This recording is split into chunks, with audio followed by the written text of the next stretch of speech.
So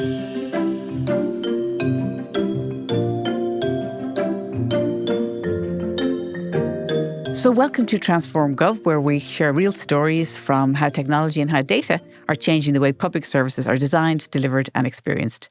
In every episode, we go straight to the source, and that is the leaders making the calls and the people and teams getting it done. Transform Gov is part of the Ireland eGovernment Awards, and it's brought to you in partnership with Accenture.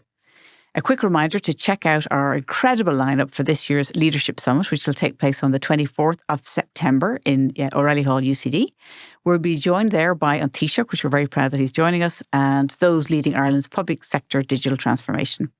Topics this year include AI and how it impacts the public service. And separately, we'll look at the role of digital in delivering successfully Ireland's infrastructure plans. You can find details again of our speakers and tickets on our website, which is digitalgovawards.com. So I'm Maeve Neefsey, and today, if you've missed part one, I have to tell you, please listen, because we have part two now with Professor Derek O'Keeffe, who's a consultant endocrinologist, engineer and founder of Hive Lab in Galway. It's really well worth catching up because we talk about things like drone medicine delivery, smart medical devices, and why innovation works when people actually use it. And I think that's intriguing enough to go back and listen to part one. But today we're looking to the future of healthcare and its delivery, from virtual care, offshore islands, to AI, robotics and patient access. So Derek, you're very welcome back to Transform Gov. Thank you. So why do you believe chronic disease is becoming the biggest pressure on the healthcare system? Because I know in our preparation conversation you mentioned this. Yeah, so this is a good news story, I guess. Homo sapiens, humans have, modern humans will say have been around 10,000 years, since the agricultural revolution. And life expectancy back then, 10,000 years ago, was about 30. That's realistically, and that's hadn't changed much from, Stone Age man and so on. And then when we arranged ourselves into cities and so on, and kind of farm the land, maybe we went to 40 years of age life expectancy. And it actually dropped back a little bit when the cities got too big because of infectious diseases. And really only in the 20th century, life expectancy went from the 40s up to maybe the 60s and 70s. Mm-hmm. And that's because of sanitation, antibiotics, vaccines, and so on. And we're in this really amazing era now in this century, whereby the average life expectancy in the developed world, like in Ireland, for example, is mid-80s. Mm-hmm. So you can expect to live to maybe 84 as a woman, 82 as a man in Ireland, a little bit less in the United States, more in Asia and Japan. That's remarkable. Mm-hmm. Okay, so in a very short time, 100 years over a denominator of maybe 10,000 years, we've almost doubled. It's amazing. Yeah. And you can actually open a patient's chart in the hospital and see major illnesses that they've had in the last couple of decades, and medicine has helped them. So maybe you open it and you see, they had a cardiac arrest in their 50s, but mm-hmm. they got stenting and everything was okay. And then maybe in their 70s, they got prostate cancer, but then they got the treatment for that and they lived another 10 years. And now they're in front of you and they've fractured their leg and they're in the hospital because they're getting that repaired, or they're getting a new hip or something. So you can see where modern medicine and care has kept people living longer and better, which is important because there is a difference between lifespan and health span. You want people to be healthy longer. Yes. So because of that then, we've had this rise of chronic diseases that just wasn't there 50 years ago. So for example, my waiting room in Galway has about 25 seats in the waiting room in the diabetes clinic. And that's because at the time we had about 25 people coming to the clinic because most people retired at 65, had 5 years, and then unfortunately passed away at 70. That was, and even, from a societal point of view, that's why the retirement age was 65. Now in this abundance of extra life that we've had, there's talk about extending this, the retirement age to 70. And then also that waiting room, as I mentioned in the last podcast, has 50 people in it. Because now we have this rise, this tsunami of chronic diseases such as diabetes, heart failure and COPD, mm-hmm. diseases that just weren't there because people didn't live long enough. And again, if you think of the 80s with the HIV epidemic, and we didn't have treatments for it, those people unfortunately died in their 40s and 50s, George Michael, Freddie Mercury. Now many of the patients who are living into their 70s and 80s with diseases such as HIV, on chronic therapy, living good lives, they're developing diseases. And again, that wouldn't have been true 30 years ago. I remember meeting an investor in Silicon Valley, and we got to know him, a man who's in his 70s, incredibly vital. And he said to me, it's just about replacement parts. You just got to keep getting the replacement parts. So it is completely different in terms of... It's a different mindset. You're not going to just get something and die from it. You probably get it and die with it. Yeah, exactly. Yeah. And hopefully most things now, we have a good chance of helping you on the journey and extending your life in good health. And so the problem is then, you see, is that the hospitals are designed for acute care. You come to the hospital, rightly so, if you have a heart attack, if you have a pulmonary embolism, if you fracture your femur. Hospitals aren't really designed for the volume that's needed to look after chronic disease. So, for example, if somebody isn't going to their appointments for diabetes, 2 appointments a year, or COPD or heart failure, they deteriorate because chronic disease needs chronic management. You have to be seen regularly by your healthcare team, the nurse, the HSCP, the doctor, to adjust your medicines or your therapy or your lifestyle to keep you well. And then that keeps you in the good space. If you don't see them and you don't interact with them or with your primary care physician, your GP, you can crash into the ED. You come in a blue light ambulance then, and you have all the money and resources in the ED for that patient. And I remember I came down, I was on call after COVID. If you remember that first wave of COVID, everyone stayed away from the hospital because everyone was terrified of this unknown disease. Second wave of COVID, people had seen that it didn't affect as many people mortality-wise. So we had this unfortunate backlog of people who came into the hospital. And I remember one day post-call in the hospital, there was maybe 30, 40 people on trolleys, which is a whole other thing we can talk about. And I remember looking around, and of the 30 people on trolleys, maybe 10 or 15 of them, didn't have to be there. They had COPD or they had diabetes or something like that. It wasn't like an acute emergency that was unpredictable. And I said to one of my colleagues, there's 30 people on trolleys. How are we going to examine all these people properly? Because, it's quite tight, the space and so on. And there's no dignity for the patients. It's difficult for the staff. And I said, we really need to change the way we do healthcare. And he said to me, yeah, you know what we need? And I said, I know what we need. And he said, yeah, we need narrower trolleys. And I was like, no, man, we don't. I wasn't expecting that. Yeah, I said, we need to change the way, the type of patients that come in here. We need to change the management. Archbishop Desmond Tutu, we gave him an honorary doctorate at the University of Galway about 20 years ago. And he famously said, there comes a time when you have to stop pulling people out of the river and go upstream to find out why they're falling in. So the question is, why are all these chronic disease patients coming in acute emergencies? And that has led to a complete change in the way we look at healthcare in Ireland, both by providing this whole new amazing service called ECC, Enhanced Community Care Hubs, and then also this virtual hospital concept that we developed.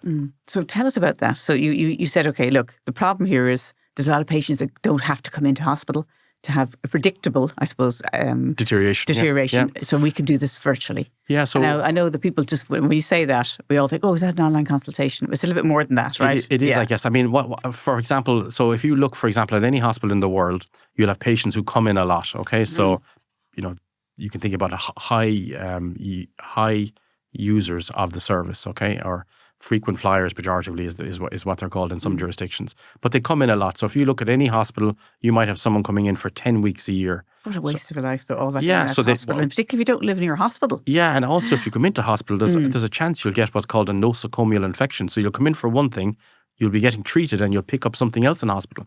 So if you look at any hospital, you'll see people coming in maybe for 5-10 weeks a year. They come in for a week, they get better, they go home, they come back in a month later, deteriorating again. And it tends to be the chronic diseases, COPD, diabetes, heart failure. So we went and we spoke with the clinical teams in Galway. We have a really great team with Professor Walsh in COPD, and we kind of explained the idea and see, could we link it into the existing services? That's also very important. You can't build castles on their own. They have to be part of the citadel. So we wanted to make sure whatever we developed, we built as part of the HSE, ECC hubs and hospital network. And we did that by shareholder and stakeholder input. And so we spoke with them and we said, how about we kind of identify the patients who come in a lot and set up a pathway whereby we can monitor them at home, or indeed if a GP sees someone early at home that is kind of deteriorating and the GP is trying to manage them in the community, they can refer early into the system and we can monitor them virtually. And we set up this system with Sinead and her team, Emma and so on. Sinead? Oh, sure, Sinead Walsh, she's one of the consultants in Galway. Okay. And, always with these kind of new ideas, you need early adopters, you need people that can see the vision, because most people be your champion, right? Yeah, and that team in particular is very strong for embracing and running with this technology, because, they could just see it would help. And we've done a couple of press releases about it, and a lot of the patients have done very well. Like some of the patients who used to come in 5-10 weeks a year haven't come in once, because now what happens is they get up, they have a little SpO2 monitor on their finger to measure their blood gases. They fill in a questionnaire. And they have that at home, sorry. They have it at home, sorry. Yeah. So we give them... how do they plug it in? They put it on their finger, that's all. And then they answer feet. A few questions every day on a tablet saying, how breathless are you, how do you feel? That data gets sent back to the team. they review it, and then they can see the patient's doing well. And if they're not, it's RAG rated, red, amber, green. So if everything is green, everything's fine. If it's amber, it needs investigation. If it's red, something has to happen today, like a visit, a virtual visit or an in-person visit. And sorry, just to go, so is it done? I mean, look, I'm thinking of the practicality. Am I attached to something I'm plugged into? Or do I just put it on at certain times and then the data goes straight off? Exactly. So when you, for example, maybe you put it on once or twice a day, like stepping on a weighing scale when you wake up. Okay. And I guess it gives that kind of digital guardian angel to the patient. They feel a sense of, I'm being watched and looked after. And certainly the patients we've worked with in this system, in COPD, we have another amazing early adopter, Dr. Susan Connolly in cardiology. She does it for atrial fibrillation. Dr. Naria Farry does it for heart failure. Dr. Tomas Griffin does it for diabetes. All these early adopter clinicians have found a use for the virtual hospital in their specialty, and they've all seen benefit of improving people's lives by keeping them out of hospital, by still giving them good clinical care. And that's at the beginning of the pathway, you will say, the entrance into the hospital to try and prevent the admission. At the other end, I should just say, sorry, just to make clear for your listeners, you have what's called the virtual wards.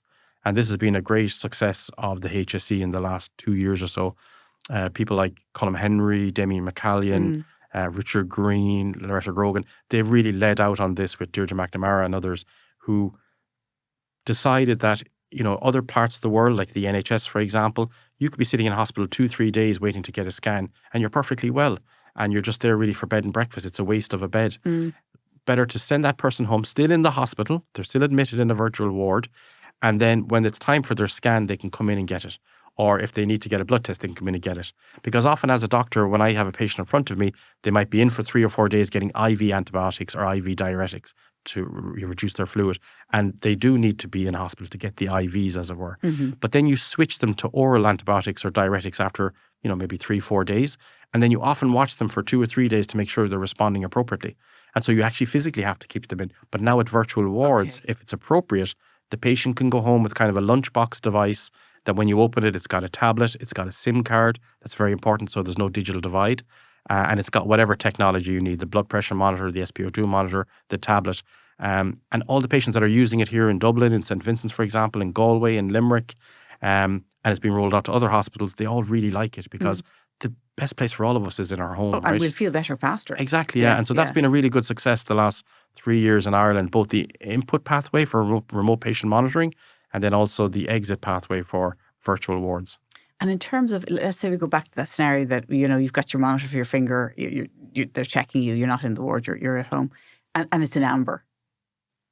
What happens at that stage? So that might mean, for example, that the nurse needs to check in on you. She might need to do a virtual call with you to say, hey, what's going on? And the kind of stories we hear is somebody says, maybe they didn't put the monitor on properly. That's the most common one, perhaps.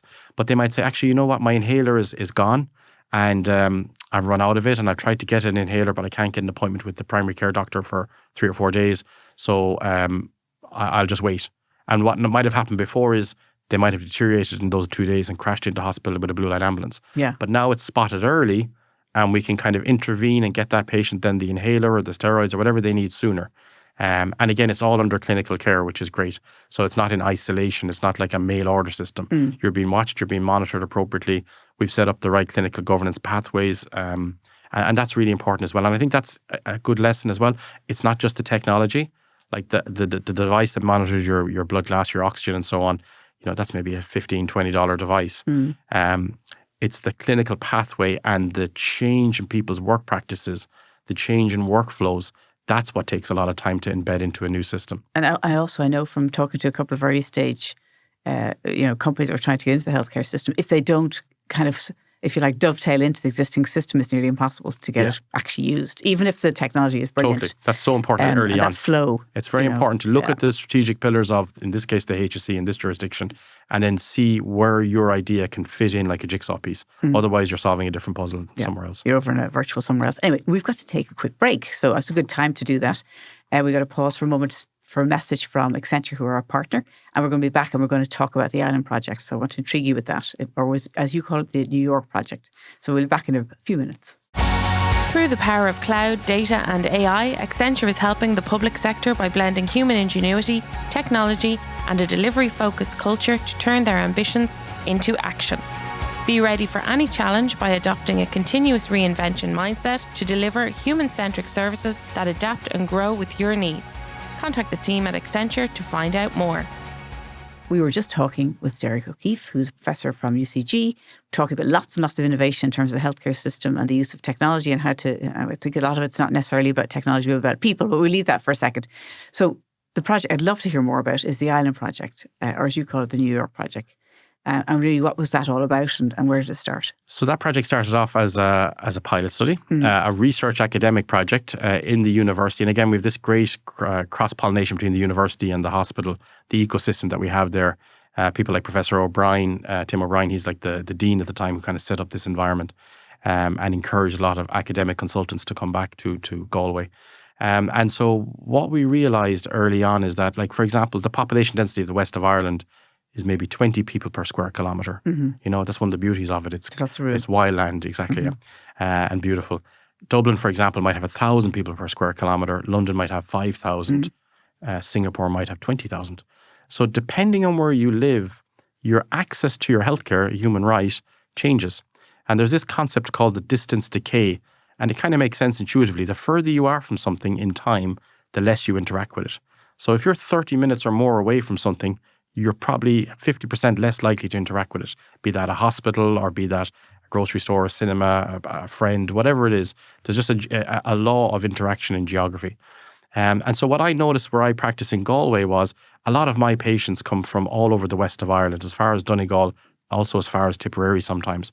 And those patients, for example, they might have to drive for 2 hours, park for an hour, wait in a waiting room for an hour, to see me as a specialist for maybe 15, 20 minutes. Yeah, and then they may have to stay overnight. Exactly. And of course, there's cost. Exactly, and especially as you get older, you get multi-morbid, so you have lots of appointments that week for your outpatients. And as we talked about earlier, you do need to be seen for your chronic diseases or you will end up deteriorating and coming into hospital. You have a higher chance of that. So very obviously then in the most extreme case of that are my patients who are from the islands. So the west coast of Ireland has about 13 islands because of its geography, because of the Atlantic Ocean. 13 roughly habitable islands where there's a significant amount of people living there, about 2,500 people across the 13 of them. And those patients also have to get a ferry on top of all the driving through the rural areas. And yeah, I'd have patients who would say to me, yeah, I came in today to see you, but I'm after missing the ferry now and can't get back tonight. I'll have to get a B&B, or the wind is too hard. I can't come in on the ocean, you know. So all the different reasons why you can't come in from an island. And so we thought, it'd be really interesting to set up a virtual care project on an island. And as you said, we went out that first day to the island and we couldn't even get a cell phone signal. And we said, you know what, let's do it here for sure, because this is like New York, right? So if you can make it here, you can make it anywhere. and that's where that initial idea came from. It's definitely a dad joke. Anyway, exactly, sorry. Exactly. Kids rolling their eyes across Ireland. Exactly, yeah. But it was true, because if you can make something work in a difficult environment, you learn all the most difficult lessons first, and then you can step back to the rural areas on the mainland, and then the urban areas, because even if you live in a city, it could take you an hour to get to the hospital. So why don't you have virtual care there for chronic disease appointments? So we did that on Clare Island. Research Ireland sponsored it. Coolrim, which is the National MedTech Research Centre in Galway, a really great project for about 2 years, 2021, 2023.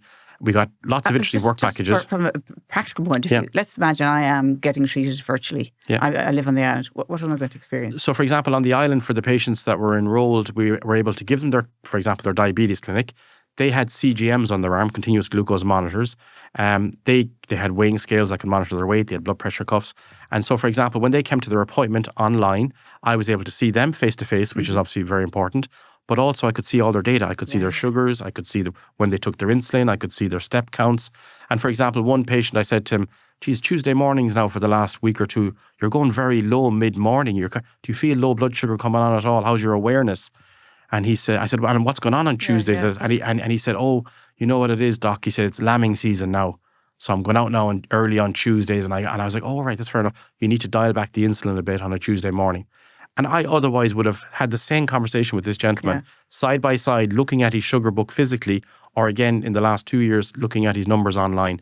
So that entire encounter, adjusting everything, helping him, took maybe 15, 20 minutes. And that was it for his day. He didn't have to take the ferry, do the drive. All that was gone. Yeah. And it's just stressful when you're... And he also came to his appointment. A lot of people just don't go to appointments. And that's the problem. The people who don't turn up. Because that affects their long-term health, both for the complications of the disease, but also then for their acute admission themselves into the hospital. So that's the kind of thing we're able to do. And we saw from the 5 or 6 different work packages that we did that emerged as a really strong idea. So we took that idea then and we brought it into the HSE then. The HSE... Was this through Sláintecare or how did that all happen? Through Demi McCallion, Lou O'Hare, they have this program called the SIF program, Sláintecare Integration Innovation Fund, where they accept ideas for innovative ideas in healthcare and they trial them, almost like pot plant them inside the HSE in a very structured governance environment. They're called pathfinders, to see, does that pilot branch out a bit better if you scale it to a different environment. So for that, we got accepted, which was fantastic. We got funded and we went from Clare Island off the coast of Mayo to Inishturk and Inishbofin, 2 other islands. And we did that over again, 18 months, 2 years, and it actually worked really well. The feedback was very good from both the patients, from the people on the island. I should say we worked very closely with the nurses on the island, with the primary care doctors. Dr. Noreen Curtis, for example, looks after Clare Island and others.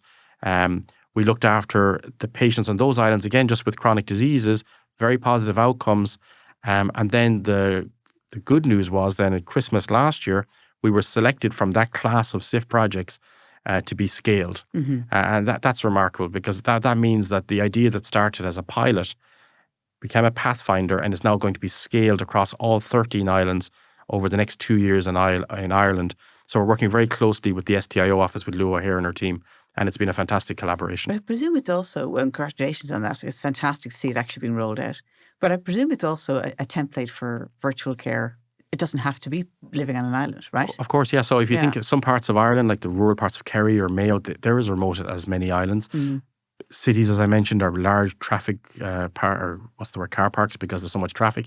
And also there's other parts of our society where people are geographically isolated and therefore can't come to clinics.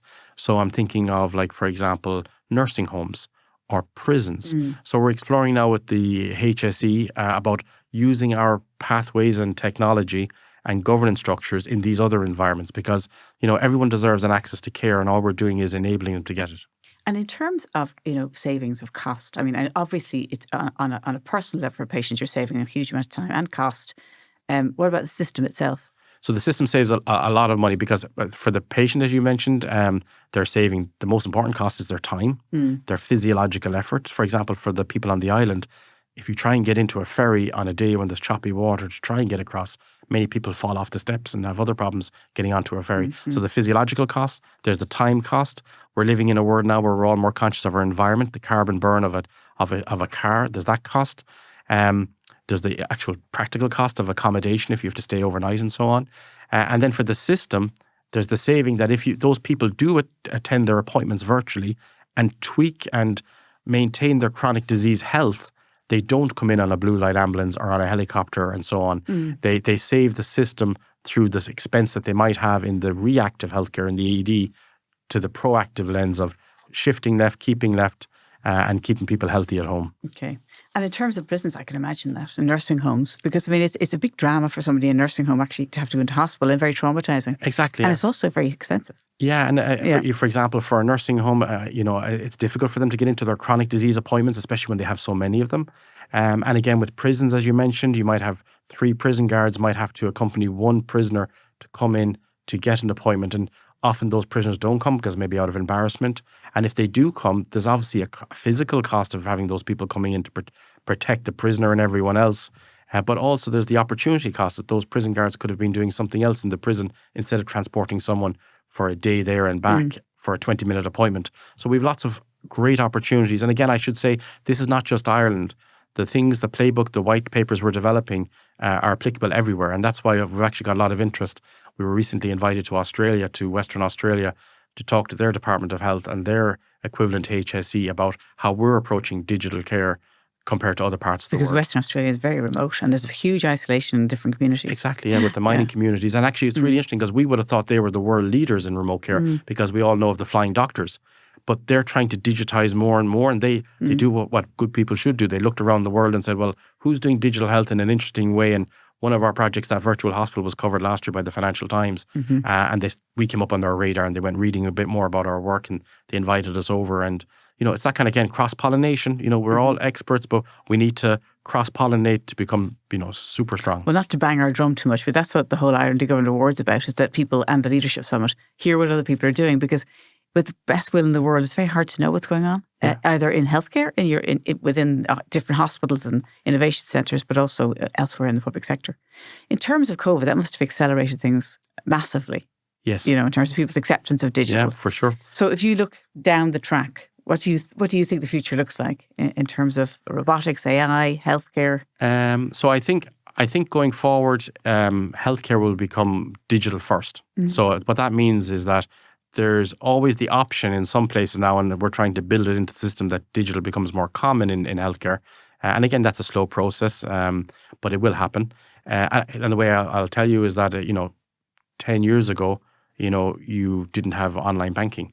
Now, if you think about it, when was the last time you physically went into a bank? Yeah. It's all on the apps now, right? So culturally, societally, we've moved in that direction. I think leadership is really important. So we're lucky that in Ireland, we have very good leaders. The Minister of Health, for example, is very pro moving in that direction. The new REO lead, so you might know the HC has devolved back to regions. Those leads are very strong for digital first.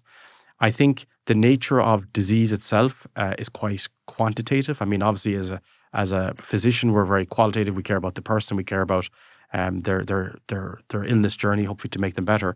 But there's an awful lot of data collected in that process. I mentioned to you about diabetes with all the blood sugar numbers. It takes me years to figure out the pattern so I can suggest to adjust things and so on. AI can do that in minutes. Yeah. And I think that's not a threat to us. I think that's actually an amazing tool. It's a boost. It's like getting a supercharger, because it allows me to see more patients. I don't have to spend 15 minutes looking at a blood sugar diary over the last 3 weeks. I can get a suggestion that this is true or this is true, and I can use my experience and say, this is the more likely one. Let's go with this one. So it's almost like assisted driving. It helps you, do your journey better. So I'm quite positive about AI. I think it's going to be a great tool. I don't think it's going to replace clinicians. Same with the robots. I think they're going to have a very additive role. The new hospital that's being built in in Dublin here now, the Children's Hospital, that have a lot of robots in it. Moving lab samples around, moving heavy things around. I think that's where you're going to see robots initially, is that kind of manual labor. AI will come maybe more for the white collar jobs, as it's called. But the jobs it's coming for are actually the lowest quality jobs, the jobs that are essentially pattern matching, wrangling Excel sheets and trying to pull different forms together. AI can do that in minutes. And you know what? That's a good thing, because those people who are doing those jobs at the moment, they can get other jobs, better jobs, jobs we probably even haven't thought about. And I think that's very exciting. It is. And I have to also ask you about the barriers that you'd like to see, eliminated. Are there things that you think we should be doing that we aren't doing? I think one thing that's important is to be ambitious. I think there's it's a human thing. Nobody wants to fail. If you look at social media, it's all the wins, right? People just post on LinkedIn or whatever about how great this is. If you believe what's online, you think that everybody's life is perfect. Exactly, yeah. And the truth is, obviously, it's not, okay? And I think, as I mentioned earlier, you have to fail a lot and not take it personally. So I met Sylvester Stallone once. It's an interesting story, a different podcast, or we'll do it another time. But he said, you get knocked down 9 times, you get up 10. And I think that's a great motto in life. You got to keep fighting. You have to move forward. You have to accept the losses, but you have to have the resilience to keep moving forward, and also to be optimistic about tomorrow. And the tomorrow you want to see, you build today. And if you have that attitude, no matter what you're working in, no matter what your family life, your professional life, your society, your village, whatever it is, things will get better because you're making it better. And I think that's important as well. You can't just talk. Back to the first podcast we did earlier. As they said to me in America, you just do it. Yeah. You just do it. And I think that's really powerful. Well, look, I'm very interested to have you back, because I know that there's a lot more going to be going on in the next couple of years. But thank you so much, Derek. It's been really fascinating. And please, if you haven't listened to part 1, please do, both of which are really interesting. So thank you so much. Great. Thank you.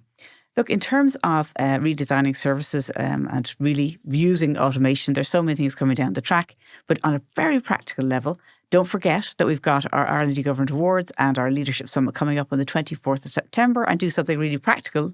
Do it rather than just say it. Go to our website and get yourself a ticket. So it's digitalgovawards.com. So finally, a very quick thank you to the studio team. It's studio manager Peter Rice, video editor Neil Horner, sound engineer and videographer today, Lee Brennan. Thank you all for listening, and thank you very much, Derek, for joining us on Transform Gov.